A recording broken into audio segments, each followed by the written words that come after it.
Hey, Right Riders, Keith Wheeler here, back with another video for you. Over the past few months, I've been sharing with you some hidden features and tools that KDP has but hasn't openly mentioned or announced. Today, I'm going to switch things up a bit because today I'm going to talk about two updates that Amazon KDP made but didn't openly announce either. So the first change I'm talking about actually has to do with your BSR, your best seller rank. If you don't know what the BSR is, it's a number that denotes where your product ranks in relationship to all the other products in that overall store. So in the case of print books, it's where your book ranks out of all the other books on Amazon. And for ebooks, the ranking would be versus all the other ebooks in the Kindle store. The closer you are to number one, the more books you're selling. So if you've been noticing that your BSR doesn't seem to be updating as much as it did before, well, you're not imagining things. Let me share my screen and show you the first update that Amazon made. So both updates are actually in this one article under sales ranking. And I'll include a link to this article down in the description. This is on KDP at Amazon.com. So again, I'll include a link to that. But rankings are updated at least once per day, but changes may take up to 2 days to appear. Rankings reflect recent and historical activity, with recent activity weighted more heavily. Rankings are relative, so your sales rank can change even when your book's level of activity stays the same. For example, even if your book's level of activity stays the same, your rank may improve if other books see a decrease in activity, or your rank may drop if other books are seeing an increase in activity. So let's dissect this, okay? First and foremost, rankings are updated at least once per day. Remember, it used to be updated, once an hour, once every 90 minutes, once per day. And it may take up to 2 days for it to appear. That is a huge change that, again, we weren't alerted to. I only found out about it because some people were sending me emails and commenting on my videos saying that, maybe they were running ads, they did some other promotions, and they knew they were getting sales, but their BSR wasn't updating. Was there a glitch in the system? Come to find out, there's not a glitch in the system. The system has changed. Now continues with, when we calculate bestsellers, we consider the entire history of a book's activity. Monitoring your book's Amazon sales rank may be helpful in gaining general insight into the effectiveness of your marketing campaigns and other initiatives to drive book activity. But it is not an accurate way to track your book's activity or compare its activity in relation to books in other categories. So what does this mean? What does this mean for our business? Well, it's not all doom and gloom. Okay. So initially people are going to be upset. It's not updating. I'm not going to be able to see my BSR, my bestseller rank go up when I'm doing all these promotions. And while that is true that you're not going to see it. You're not going to, if you're doing a launch and you're used to hovering over that refresh button, those days are gone. Okay. But that's not necessarily a bad thing, because let's be honest, isn't your time better spent doing other things? Working on marketing and promoting that book, working on maybe your next book or whatever, instead of just sitting there wasting time hitting refresh. Now, also, if you're running Amazon ads or BookBub deals, and maybe if it's a BookBub deal and you've got your book on free, it's very possible that your BookBub ad is going to go out. Your book is free, but it may not even show up in the free section of Kindle for up to 2 days. So while it's true, you're not going to get all those additional benefits that you may have gotten by being on that free tab, you're still going to get the sales. You're still going to get the downloads, whether it's a BookBub deal or you're doing a 99-cent deal or a countdown deal. It doesn't matter. Okay. Your BSR is not necessarily updating. It could take up to 2 days. But let's be honest, most customers have no clue what a BSR is. They don't care. They're not looking at the BSR. That's something we use. That's a vanity matrix that we're looking at. But when it comes to customers, the people actually buying and downloading and purchasing your book, they don't care about that. So what that means is we just need to kind of change our thinking. All right. Think more like the customer. What are they looking for? Okay. Well, they're searching based on keywords, or searching based on categories, things like that. Now, if you're concerned that, I'm putting my money into Amazon ads and now my BSR, I'm getting sales, but my BSR is not going up in time. And so, I'm not going to be able to ride that wave or ride the tail after, I stop running my ads. I don't think that's going to necessarily be an issue either. Because for one, while yes, the BSR is not going to be updating every hour like it used to, Amazon algorithm is still running. the algorithm still knows that sales are coming in. So Amazon's goal is to sell more books, right? To sell more products. So if it knows that you're getting sales and you're getting more sales, and again, remember that the new purchases are weighted higher than old ones, well, then the algorithm's still going to keep pushing your book out there. It's still going to promote it, whether your BSR is showing, that it's 100,000 or 10,000.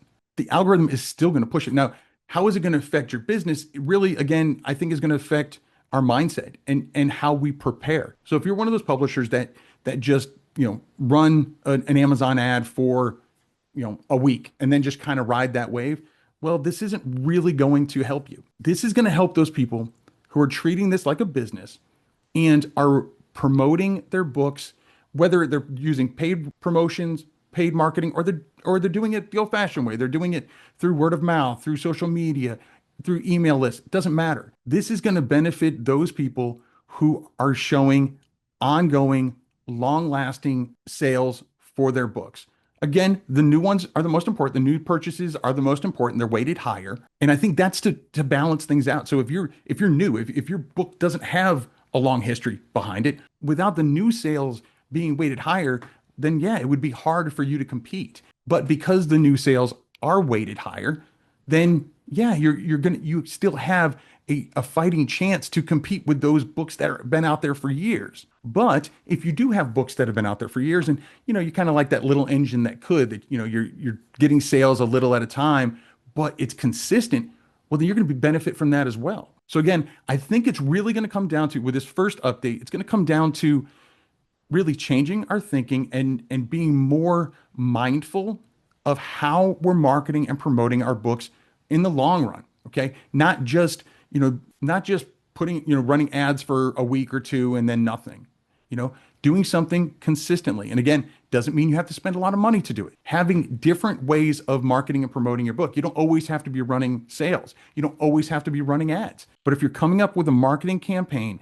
that allows you to consistently push traffic to your book in different ways, that's going to really benefit you and your book the most. Now, that was the first update. And if you found that helpful at all, give this video a thumbs up. Not only does it help me, give me that nice, warm, fuzzy feeling, but it helps YouTube know to share this information, share this video with more people just like you. And let's be honest, if Amazon KDP is not sharing this information, we need YouTube to do it. And if you haven't subscribed already to the channel, please consider subscribing and click that bell notification so you get alerted every time I put out new videos just like this one. So now let's get to the second update that KDP didn't tell us about. Again, it's on this exact same page. It's just a little bit further down, and it's right here under Note. Each available format of your book, ebook, audiobook, paperback, and hardcover, has its own independent Amazon bestseller rank. Category ranks in books' bestseller lists aggregate activity across all the formats that belong to that title and are assigned to the category to provide a single rank. Category ranks in Kindle Store and Audible bestsellers lists provide format-specific ranks for Kindle ebooks and Audible audiobooks, respectively. So what exactly does this mean? Well, this doesn't have to do necessarily with your BSR, your bestseller rank. This has to do with your category rank. Let me show you what I mean. So here we are on Amazon.com. I'm not in incognito mode because, well, it doesn't really matter. And I'm just going to go to the bookstore and I'm just going to search up children's books. Okay, something simple. All right. There we go. I'm not going to be a jerk. I'm not going to click on any of these that are sponsored. All right, let's go to this one. I Love You to the Moon and Back. Okay. Very common book. Very popular. So what used to happen is you would have a different category ranking for each format of your book. The Kindle format would be ranked maybe 2 or 3 or 200 Kindle books for this particular category. What they're doing now is they're actually combining them all into one overall category ranking. Let me show you and kind of help differentiate. All right. So here we are. I clicked on the Kindle. Okay. Kindle store. So we're going to go down here and we see that the BSR, the bestseller rank, is 108,000. Okay. But look at the rankings for the categories. Okay. The categories are ranked number one, and number one. Okay. Even though it's ranked 108,000 in all of the Kindle store. Okay. So now we're going to go to the hardcover. See, it has a different BSR, right? Completely different BSR ranking. This one's 5,000. in books, but look at the rankings per category. It's still ranked number one, and number one. Okay. Again, to prove it one more time, we're going to go to board book. Okay. Bestseller rank is 28 in books, so it's even better. But again, still ranked number one in all these categories because it's aggregated the activity from all the different book formats. So regardless of what format the book is in, all the sales that come in from the Kindle, from the audio, from the hardcover, from the board books, all of those, how does it overall rank in those categories? So what does this mean for us? Well, it means a couple things. First of all, you might have had a book that was selling really, really well in ebook, but the paperback didn't sell very well. So your ebook might have been ranked 2, 3, 5, 1, whatever for that, but then the print version was ranked 1 million or whatever. And so what it's doing is now it's all being aggregated. So if you're creating a book and let's say it doesn't really behoove you to create an audio format of that. I've seen a lot of people that, and there's a lot of YouTube channels that teach this, which I don't agree with, which is create an audio book for everything. Now, I do agree, and I've said it numerous times on this channel, that your audience is everywhere, and your audience loves to consume content in different formats. So if it makes sense for your type of book, then yeah, make an ebook version of it, make a paperback, make a hardcover, make an audiobook format. But there are people out there that are creating an audiobook format for low content books, no content books, just so that way they can say they have a different format. But if that format doesn't make sense, then no one's going to buy it. And it's just more garbage up on the platform. And so if it makes sense to create the different formats of your book, then you can benefit from this because let's say you don't sell a lot of print, but you sell a whole lot of ebook. Well, your print book is going to be ranked because it's aggregated. Your print book is going to be ranked category wise the same because it's all in aggregate. So it gives your print book that much more visibility. Same thing for the audiobook. It's also going to behoove you the most if you create content that your customers want, in different formats. And when you're coming up with your marketing and promotional plan to market different versions of it. So again, if you're getting 50 sales for your ebook and you're getting 0 sales for the other formats, your aggregate is going to be lower, right?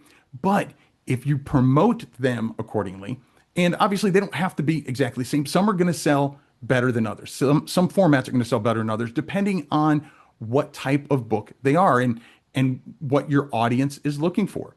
In many cases, the ebook is going to outsell the paperback. But in some cases, for example, children's picture books, the print version or board book, if you have that, will outsell your ebook format because people are buying it for their kids to read to their kids. They don't want to read it on a device. So making a conscious decision on what type of product you're going to create, what type of format for your books. And when you're coming up with your marketing and promotional campaign, you make a conscious decision to promote the audio format for, to these people, the ebook format to these people, again, based on what they're looking for. Now, especially that it's being considered in aggregate, you're going to get a higher ranking for whatever category your books are ranking for. Now, I've talked quite a bit in this video about marketing and promotions and having a marketing promotion plan. If you'd like me to do a video on how to create a marketing and promotion plan, that's more than just, publish and pray. It's going to be something that's a tangible, something that's going to give you long-term goals. It doesn't necessarily have to be, a year in advance, but something that's going to be minimal in the efforts as you go, but making smart, conscious decisions when you plan it. If you'd like to see me do a video on that, again, give this video a thumbs up and let me know down in the comments. Also, I'd love to know your thoughts on whether you think I'm crazy. Should we get alerted to changes like this? I think we should. but I'd love to know your thoughts. Now, earlier I did mention running Amazon ads, and I know Amazon ads is something that can be super confusing for people. So if you're confused on Amazon ads and you want to know more about it, you want to know how to run Amazon ads effectively and efficiently and without spending a whole lot of money, well, check out this series right here that I did all about it. If you've already seen that, or maybe you're not ready for Amazon ads yet, YouTube says that this video right here is perfect for you. I'll catch you inside one of these videos, and remember to write right.